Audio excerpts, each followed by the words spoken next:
mais um programa TV Call Center. E o nosso convidado de hoje é um amigo muito especial. Tive o privilégio de trabalhar com o engenheiro Miguel Sanches, década de 70 e 80. Né? É um profissional realmente de primeira linha. E eu queria que o Miguel se apresentasse um pouquinho, por favor. Obrigado, Kennedy, pela oportunidade. Né? Realmente, nosso coleguismo perdura até hoje, né? Sem dúvida. Muitos anos, né? E nunca perdemos o contato. Exatamente. Né? Mas nesses anos todos, né? Eu fui investido, né? Em engenharia, né? Fiz pós-graduação em engenharia de segurança do trabalho, né? Fui fazer mestrado, né? Em engenharia de materiais e nanotecnologia na Universidade de Mackenzie, né? Onde também eu me dediquei ao ensino, né? Perfeito. Então hoje leciono lá no curso de pós-graduação de Engenharia de Segurança do Trabalho, né? Já desde 2011, né? Perfeito. E foi uma experiência muito interessante, né? De contato com a juventude, né? Pessoas já graduadas, mais jovens, né?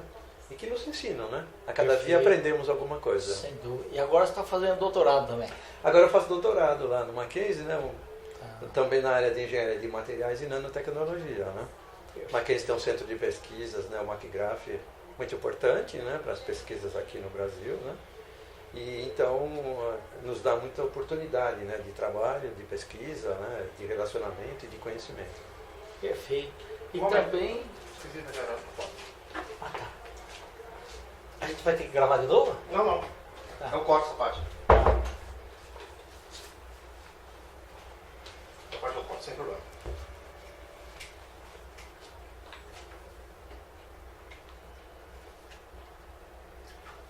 Ok. Miguel, e também agora você vai lançar o seu primeiro livro, então, que vai sair pela Editora Laços. Isso, graças a essa nossa amizade de longa data, né?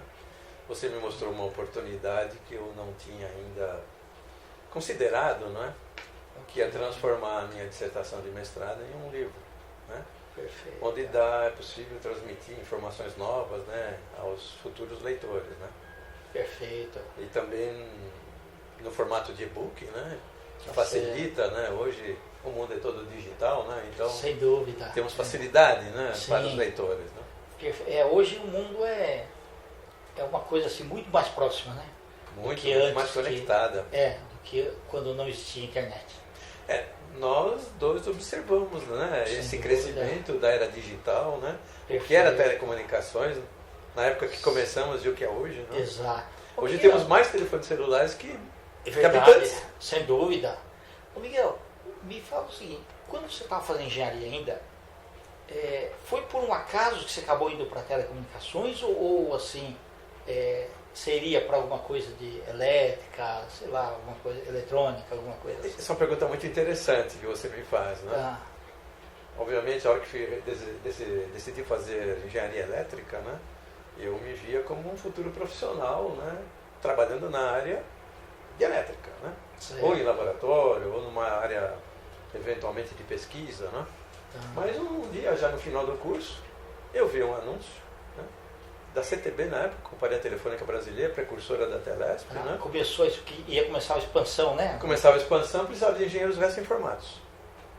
Então eu achei interessante, estava saindo do curso, né? Daí me inscrevi.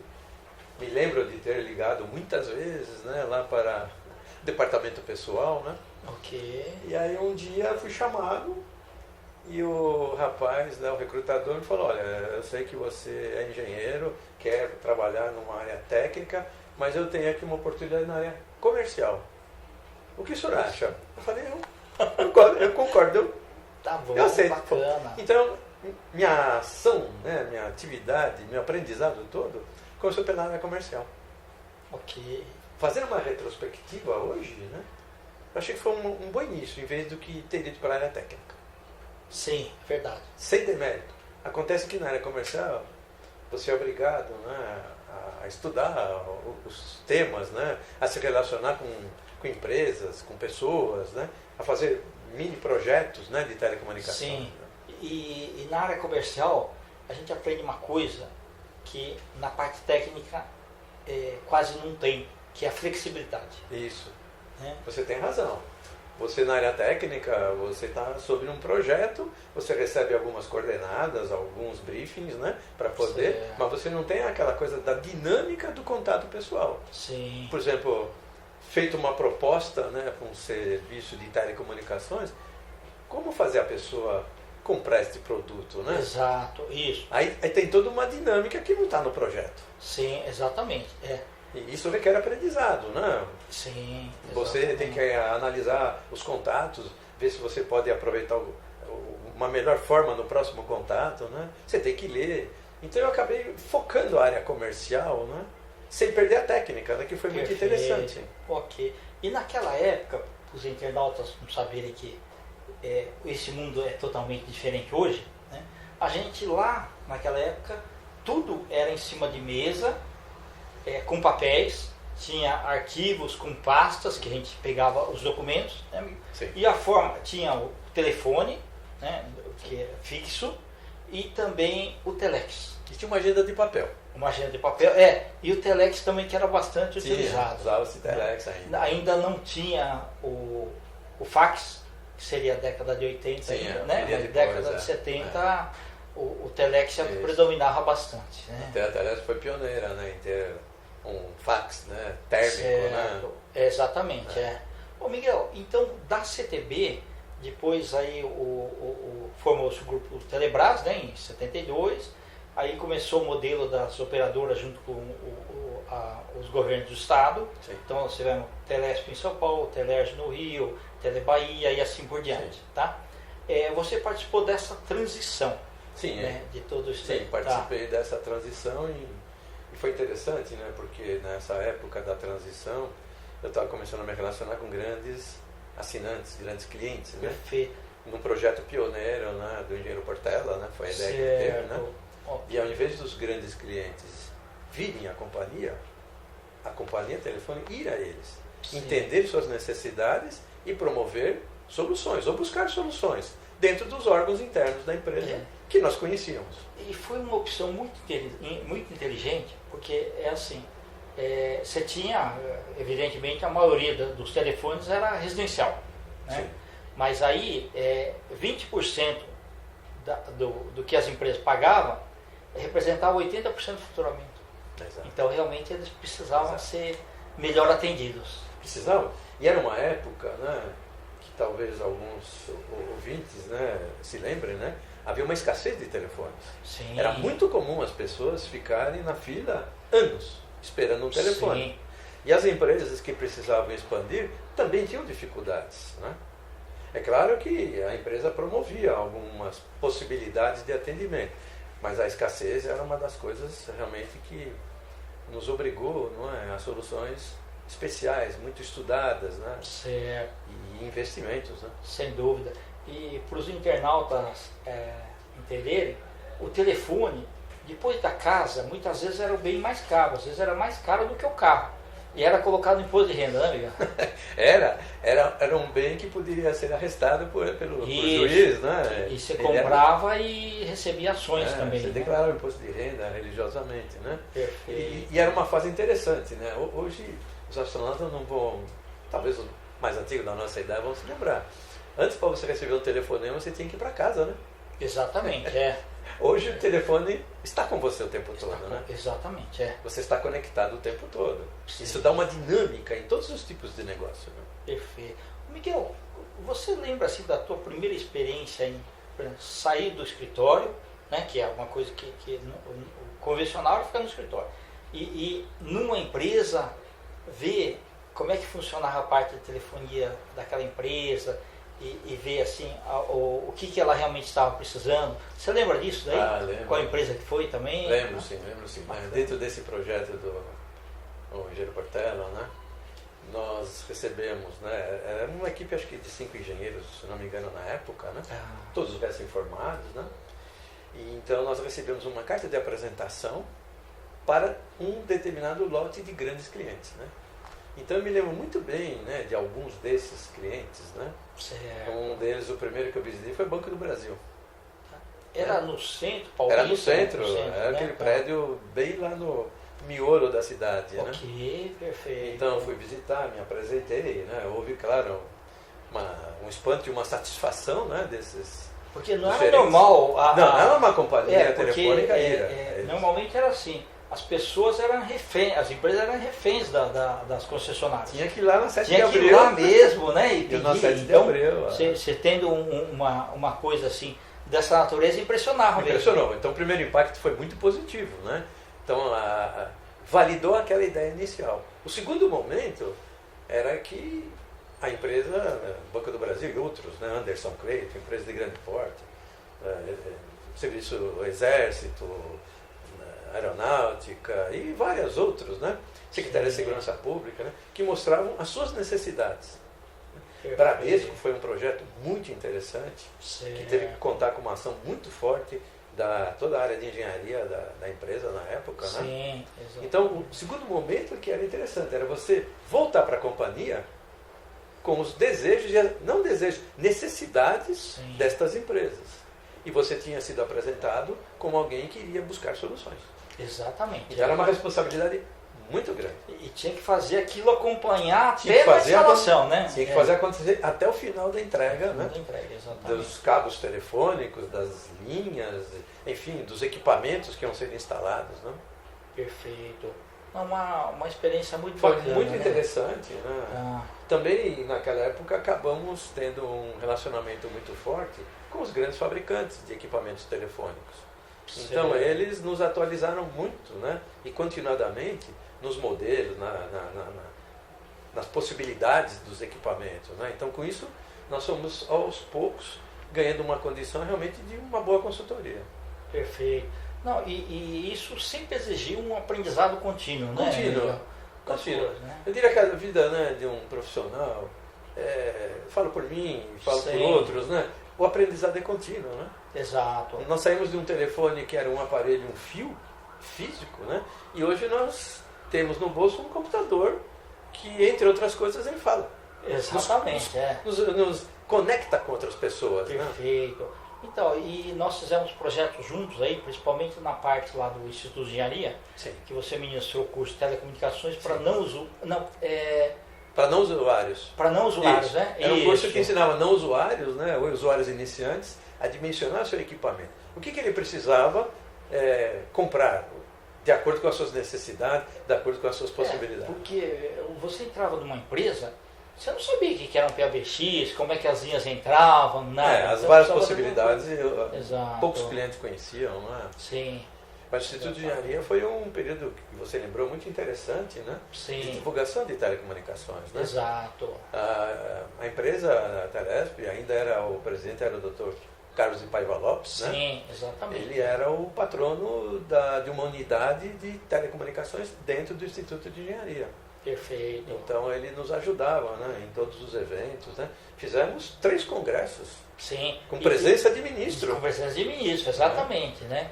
Mas foi muito interessante. Foi um período né? muito Ô, interessante. Miguel, eu lembro um outro fato também, que o Albuquerque e Itacaoca começaram Sim. a fazer o Alphaville. Alphaville. E por causa do Rio Tietê não tinha conexão lá. Não. Aí teve que colocar um cabo submarino no Rio Tietê, né?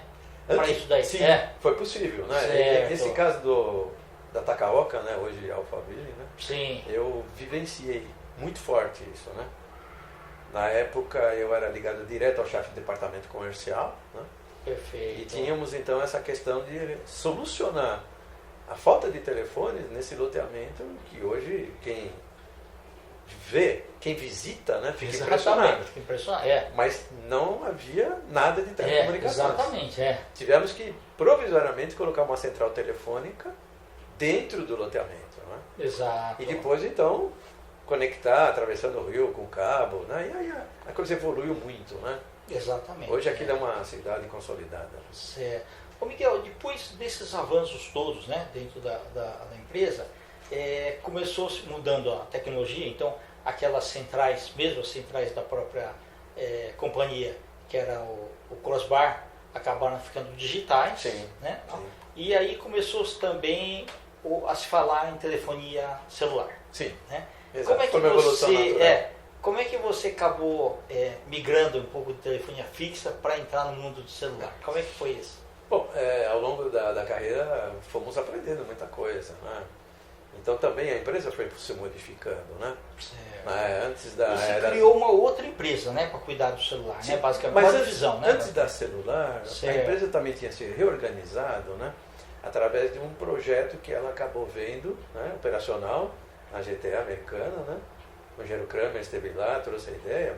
Então criou os distritos operacionais. Isso, distritos, tá. Então, Tinha o escritório de serviço. Tinha o escritório tá. de serviço, então já houve um avanço bastante grande. Né? Perfeito. E eu estava num desses distritos operacionais, né? E Certo. vendo a evolução natural, né? Mas comecei a ver o surgimento da telefonia celular. Então, na época, eu conversei com o chefe do departamento, né? Que eu Certo. gostaria de migrar para essa área, né? Ok. E ele guardou essa ideia, né?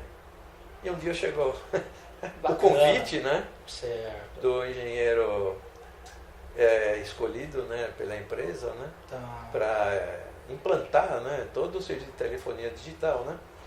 Era o engenheiro Gilson Rondinelli, né? Perfeito. Ele é que era o coordenador de todas as atividades. Então me chamou para uma entrevista, né? E aí eu tive a honra, né? O prazer profissional de fazer parte da primeira equipe que implantou telefonia celular em São Paulo. Quando começou as primeiras chamadas, né, Miguel? Eu vi que era um alvoroço, né? Todo mundo queria, era uma fila. Uma fila. Fizemos uma etapa de pré-inscrições, né? Que dimensionamos o sistema para atender a chamada da melhor maneira possível, né? Mas foi muito além, né? Muito além. Porque tinha que, em paralelo, colocar as estações de radiobase também. Sim, né? tinha muito trabalho, né? Certo. Foi um trabalho, a equipe que o Gilson montou tinha elementos de várias áreas da empresa, né? E eu vim da área de operações, né? Então a missão minha, dada por ele, foi de estruturar a parte de operações no estado de São Paulo. Né? Certo, ok. Então foi uma experiência muito interessante, né?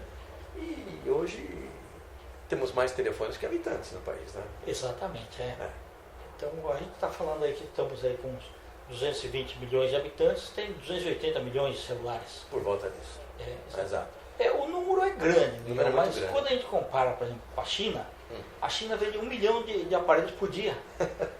Então É que a China é um pouquinho maior que nós, que o Brasil.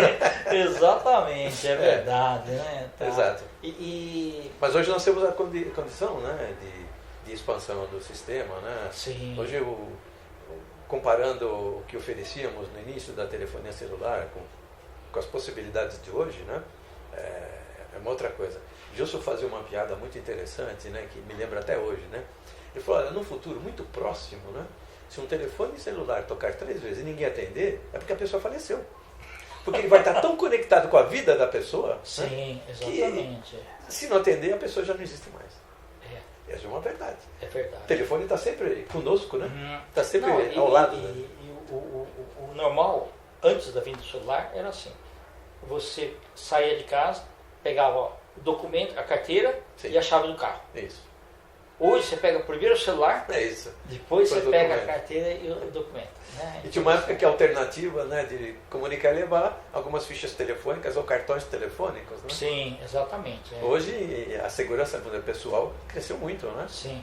Então o uso dos orelhões caiu assim. Não, caiu muito, né? Sem dúvida. Tem ainda uma exigência deles existirem, mas Sim.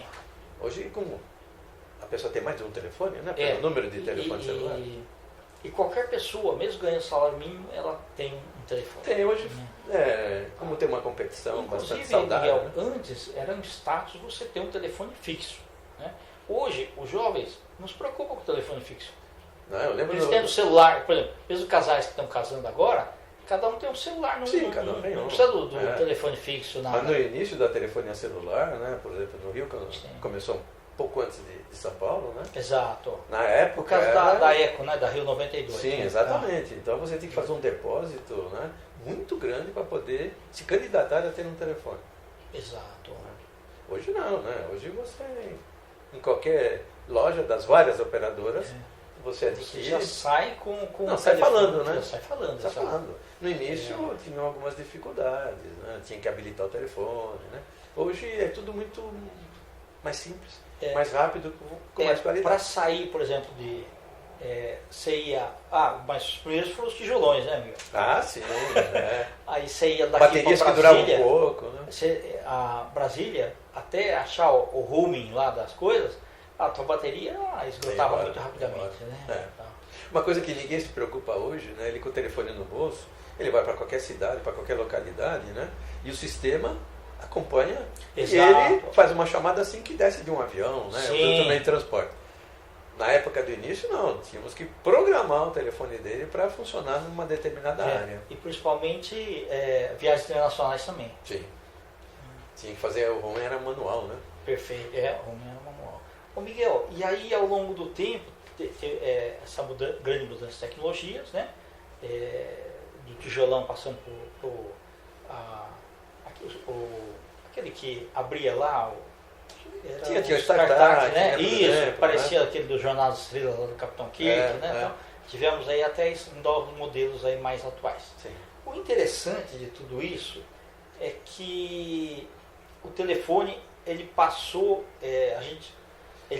todas as coisas que foram acontecendo foram inseridas dentro dele, né? Sim. Ou seja, tudo que tem do mundo real foi incluído dentro do virtual. Concordo, né? com você. E também o WhatsApp, Sim. que acabou com a receita da grande parte das receitas. Não sei dizer quanto foi a afetação, né? Mas é uma concorrência. Né? Principalmente da parte física, né? É uma concorrência, né? Uma com algumas facilidades de você mandar imagem, né? Exatamente. É uma outra forma de comunicação, né? Sem dúvida. Mas hoje você carrega o seu banco no bolso, né? Sim. Você tem acesso à nuvem, então qualquer documento emergencial que você precise, você tem acesso, né? Sim. Outra coisa, né, Miguel? Eu me lembro o seguinte, a lista telefônica. Aquela páginas amarelas, eu lembro que a quarta capa, que é aquela que descansa na mesa, era leiloada. Quer dizer, o página amarela era inteirinho pago. Né? Inteirinho pago. E aqui era leiloado. Ou seja, porque quando você pegava a lista telefônica, você olhava a capa, mas invariavelmente todo mundo olhava esse daqui. Eu me lembro que a Graneiro ganhava muitas vezes. É uma atividade comercial muito intensa. Muito intensa. A edição de listas, né? Sim. E era um trabalho muito complexo tinha de atualização. Também, né? Isso. E tinha páginas amarelas. Realmente. Hoje tem o Google. Hoje isso tem outros meios, né? De encontrar pessoas. Isso. Até o Mapograph, né? O Waze acabou com hoje tem um GPS integrado a qualquer telefone, né? Exatamente. Então você tem um mapa ativo, né? Ativo, Aqueles mudou mapas... a mão da direção da rua, ele já localiza, né? Te dá condições de tráfego, né? Exatamente. Era diferente de um mapa estático, né? Como temos, né? Exatamente. Então, mas assim, eu vejo assim, os jovens, principalmente, utilizando muitas vezes o celular, a pessoa senta do lado dele e está mandando mensagem lá. Mas precisa de vez em quando sentar, tomar um cafezinho. Ligar o telefone e conversar, né? Conversar, né? Por palavras e não por bits e bytes, né? Tá certo. Maravilha. Miguel, foi um prazer enorme ter batido esse papo com você, tá? Pro programa TV Call Center. Espero que você volte outras vezes, tá bom? E você quer deixar seus contatos? Sim, algum e-mail, telefone, sim, à vontade. Gostaria. Eu acho que nesta área de telecomunicações, né, algumas questões podem surgir, né? Então as pessoas podem ligar ou enviar e-mail para Sanches, com Z no final, @infomóvel.com.br. E aí eu terei prazer em responder. E muito obrigado pela oportunidade de estar aqui com você, nessa nossa recordação quase que histórica. Muito obrigado. Obrigado, Ken. Internautas, então, com os agradecimentos ao amigo Miguel Sanches, grande profissional da área, nós finalizamos Fonitec Headsets. Apoia a TV Call Center. www.fonitec.com.br